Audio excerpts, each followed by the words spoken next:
I'm Robert Rushing, and this is a brief tip from my book, Child Support Defense for the Non-Custodial Parent, and a couple of observations about representing women who are paying child support and do not have custody of their children. There are a couple of unique concerns. The first is, I noticed that many women feel a genuine guilt, a great deal of discomfort about not having custody of a child.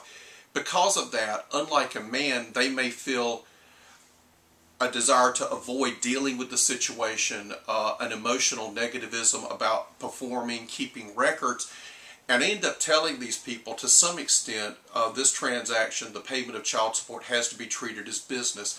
So in spite of their distaste for it, they need to look at the numbers.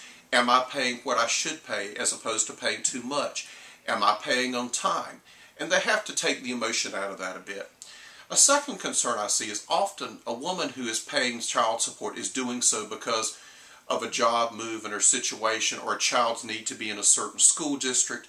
So there's some reason why the child needs to be either temporarily or permanently with the father. Now when that happens, again, it seems to be a common problem that parents of both sides tend to neglect going back to court and getting an order that reflects the actual situation.